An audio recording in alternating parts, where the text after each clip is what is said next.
नमस्कार। कभी भारत का नक्शा ध्यान से देखा है? उस पर जो पतली पतली नीली लकीरें दौड़ती हैं, वो क्या हैं? तो ये सिर्फ नदियां नहीं, ये तो हमारी पूरी सभ्यता की लाइफलाइंस हैं। चलिए आज हम इन्हीं नदियों की कुछ अनकही कहानियों में उतरते हैं। वो कहानियां जो सिर्फ भूगोल की किताबों में नहीं मिलती, बल्कि हमारे आज और हमारे कल को बना रही हैं। तो सवाल ये उठता है कि क्या ये नदियां जो बह रही हैं, ये सिर्फ पानी का एक जरिया है, या फिर ये हमारे शहरों के बनने की, हमारी संस्कृति के पनपने की और हाँ, हमारे आने वाले कल की चुनौतियों की पूरी कहानी बयान करती हैं? आइए, आज इसी सवाल का जवाब ढूंढते हैं। तो अपनी बात की शुरुआत कहाँ से करें? जाहिर है, वहां से जहां से ये नदियां शुरू होती हैं, यानी पहाड़ों से। और ये कोई ऐसे वैसे पहाड़ नहीं, हम बात कर रहे हैं दुनिया की सबसे पुरानी, सबसे एंशंट पर्वतमालाओं में से एक की। ये है अरावली। तो ये जो अरावली है ना, ये सिर्फ पत्थर और चट्टानों का एक ढेर नहीं है। ये असल में एक बहुत बड़ा वाटर डिवाइड है। मतलब ये तय करता है कि बारिश का पानी किस तरफ बहेगा। यहीं से, इसी के दिल से कई बड़ी नदियां जन्म लेती हैं और फिर अलग अलग दिशाओं में आप कह सकते हैं कि जिंदगी बनकर बह निकलती हैं। जरा सोचिए, एक ही पहाड़ और वो 3 अलग अलग दिशाओं में जिंदगी भेज रहा है। देखिए, पूर्व की तरफ निकलती है बनास नदी, पश्चिम की ओर बहती है लूनी। ये तो और भी दिलचस्प है, ये रेगिस्तान में जाकर कहीं खो सी जाती है, बड़ी रहस्यमयी नदी है। और फिर दक्षिण की तरफ है साबरमती, जिसका नाम आते ही एक पूरे शहर की तस्वीर आंखों के सामने आ जाती है। तो ठीक है, ये नदियां पहाड़ों से निकलकर मैदानों में आ गईं और जाहिर है जहां जहां से ये गुजरी वहां बस्तियां बसीं, शहर बने। पर यहाँ एक मजेदार सवाल है, शहर नदियों को बनाते हैं या नदियां शहरों को? चलिए इसी को समझते हैं। इसका सबसे बढ़िया एग्जाम्पल है साबरमती।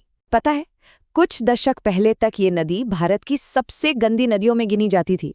सच पूछे तो एक गंदे नाले जैसी हालत थी इसकी। लेकिन फिर एक प्रॉपर प्लानिंग के साथ इसे एक कमाल के खूबसूरत रिवर फ्रंट में बदल दिया गया। और ये सिर्फ नदी को साफ करना नहीं था, ये तो ऐसा था मानो शहर को एक नई जिंदगी मिल गई हो, एक नई धड़कन। और अब सिक्के का दूसरा पहलू देखिए, दिल्ली की यमुना। यहाँ की कहानी बिल्कुल अलग है और सच कहूँ तो काफी दर्दनाक भी। सोचिए, करोड़ों लोगों की आबादी का सारा अनट्रीटेड सीवेज, फैक्ट्रियों का जहरीला केमिकल वेस्ट, सब कुछ इसी नदी में जा रहा है।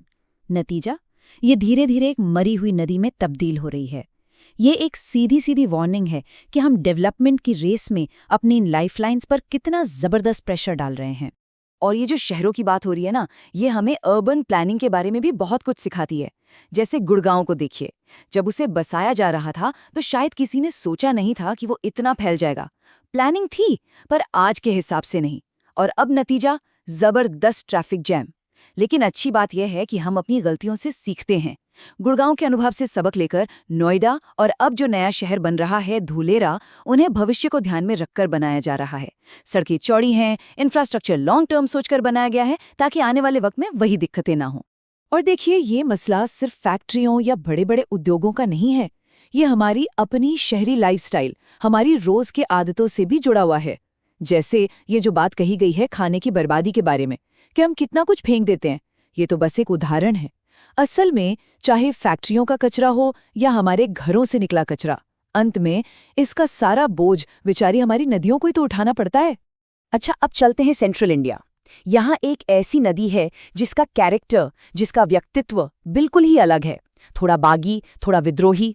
हाँ, नर्मदा को लोग दबंग नदी भी कहते हैं। लेकिन ऐसा क्यों? आखिर एक नदी दबंग कैसे हो सकती है? इसका जवाब छुपा है इसकी ज्योग्राफी में। देखिए, नर्मदा निकलती तो अमरकंटक के पठार से है, लेकिन इसका सफर बिल्कुल सीधा साधा नहीं है। ये बाकी नदियों की तरह आजादी से फैलकर नहीं बहती। ये तो मानो 2 बड़ी बड़ी दीवारों के बीच फंसी हुई है, कैद है। और यही है नर्मदा का सीक्रेट। इसके उत्तर में है विंध्याचल के पहाड़ जो इसका रास्ता रोकते हैं, और दक्षिण में है सतपुड़ा रेंज जो इसे दूसरी तरफ से घेरे हुए हैं। अब इससे होता क्या है, पानी फैल नहीं पाता तो वो एक पतली संक्रीसी घाटी में फंस जाता है और फिर अपनी पूरी की पूरी ताकत और स्पीड के साथ पश्चिम की तरफ समंदर की ओर भागता है। और यही जो इसका जोरदार तेज बहाव है ना, यही इसे बनाता है असली दबंग। तो इस दबंग नदी नर्मदा से अब हम अपना रुख करते हैं दक्षिण भारत की तरफ। यहाँ की महान नदियाँ जो करोड़ों लोगों की लाइफलाइन तो हैं ही, पर कभी-कभी यही नदियाँ बड़े संघर्ष की वजह भी बन जाती हैं। यहाँ की दो सबसे बड़ी नदियां हैं गोदावरी और कृष्णा।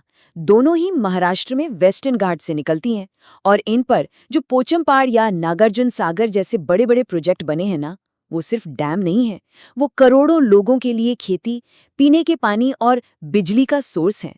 एक तरह से कहें तो ये साउथ इंडिया की इकोनॉमी की रीढ़ की हड्डी हैं। और फिर आती है कावेरी। ये भी एक लाइफलाइन है, इसमें कोई शक नहीं। लेकिन कावेरी हमें एक और चीज याद दिलाती है कि जब कोई जरूरी चीज जैसे पानी कम होती है तो उस पर झगड़ा भी होता है। कर्नाटक और तमिलनाडु के बीच कावेरी के पानी को लेकर जो दशकों पुराना विवाद है, वो हमें दिखाता है कि पानी का बंटवारा कितना कॉम्प्लेक्स और सेंसिटिव मुद्दा है। इसका सीधा असर वहाँ के किसानों और आम लोगों की जिंदगी पर पड़ता है। और ये सब हमें एक बहुत बड़े सवाल पर लाकर खड़ा कर देता है, सबसे बड़ी चुनौती पर। वो ये कि इतनी बड़ी आबादी के लिए इन बेशकीमती नेचुरल रिसोर्सेज को, जो सबके साझे हैं, उन्हें मैनेज कैसे किया जाए। जब भी हम वाटर मैनेजमेंट की बात करते हैं ना, तो इस नंबर को जरा देखिए। 140 करोड़, इतने सारे लोगों की प्यास बुझानी है, उनके खेतों के लिए पानी देना है। ये कोई मामूली काम तो बिल्कुल नहीं है।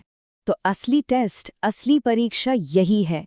चाहे वो नदियों का प्रदूषण हो, शहरों की खराब प्लानिंग हो या फिर राज्यों के बीच पानी के बंटवारे का झगड़ा, ये सारी बातें घूम फिर कर एक ही सवाल पर आ जाती हैं। सवाल ये कि हम इन साझा नदियों को, जो हम सबकी हैं, उन्हें कितनी समझदारी से और कितने इंसाफ के साथ मैनेज करते हैं।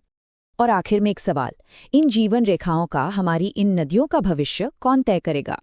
सिर्फ सरकारें और उनकी पॉलिसीज, या फिर ये हम पर भी निर्भर करता है, हमारे रोजमर्रा के छोटे छोटे फैसलों पर? ये बात सोचने वाली है कि इन नदियों की कहानी का जो अगला चैप्टर लिखा जाएगा, उसमें हम सब का, हर एक नागरिक का क्या रोल होगा।